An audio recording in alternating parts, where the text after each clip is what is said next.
বাবা লাশ বের করেন বাবা। তাহলে আমার বাইরে বাইর করেন, তাড়াতাড়ি বাইর করেন।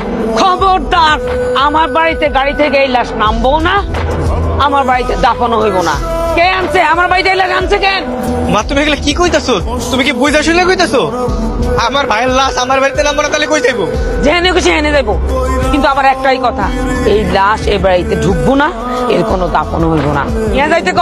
দেখো মা, এমনিতে লাশটা আস্তে আস্তে অনেকদিন লেট হয়ে গেছে, যত তাড়াতাড়ি সম্ভব আমার বাইরে দাফন করে দেবো, তাহলে ওর আত্মাটা একটু শান্তি পাবো মা। ইয়ে তো ভাই ভাই করতেছিস কেন? তোর ভাই তোর লেগে কি করছে? কি করে উল্টাই লাইছে? আমি জানি না তুমি কেন এগুলা কইতাছো। ভাই আমার সৎ ভাই, তোমার আপন পোলা না, কিন্তু সৎ ভাই হয়ে আমাদের পরিবারের লেগে ভাগ করছে। একটা আপন ভাইও জীবনে এগুলা করবো না মা। ওই যদি তোমার আপন পোলা হইতো, তুমি কি এরকম করতে পারতো ওর লোকে? কে আপন কে পর, তোর থেকে আমার শিক্ষা নিতে হইব? হ্যাঁ, আমি যেটা কইছি ওইটাই। আমার একটাই কথা, এই লাশ নামবো না, এখান থেকে লাশ নিয়ে যা, এই লাশ দাফন আমি করব না। মা, আপনি এত নিষ্ঠুর হয়েন না মা। যে ছেলে আপনাকে কোনোদিন সৎ মা ভাবে নাই, আর আপনি তাকে সৎ সন্তান ভাবতেছেন, আজকে তার মরার পরে আপনি তার কোন বিপদে ফেলাইলেন? কি করে নাই সে আপনাদের জন্য?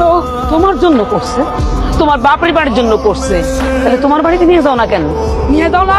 ঠিক আছে, কিন্তু আপনার এই কথা থেকে বোঝা গেল যে একজন সৎ সন্তান তার পরিবারের জন্য যত কিছুই করুক না কেন, সে কোনোদিন আপন সন্তান হতে পারবে না। আপনি আপনার সন্তানের জন্য কি করবেন না করবেন আমি জানি না, কিন্তু আমি আমার স্বামীকে দাফন করার ব্যবস্থা করব। আমার স্বামী বেঁচে থাকা অবস্থায়ও কষ্ট করছে, আর আজকে মরে গিয়েও কষ্ট করতেছে। কি দুর্ভাগ্য তার। মা তুমি একটু বোঝার চেষ্টা করো মা। তুমি আমার ভাইয়ের লাশটা নামাইতে দাও, আমার ভাইয়ের শেষ স্মৃতিটা কি তুমি রাখতে দিবা না? যাইবো না, আমার ছেলে লাশ নিতে হইলে আমার উপর দিয়ে নিতে হইব।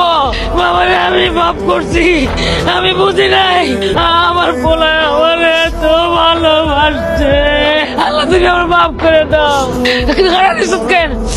গরম পানি কর, পরে বাতাসির আমার পোলারে আমি গোসল করাইয়া সাজাইয়া দিব। মা আমার তুমি মাফ করে দিও।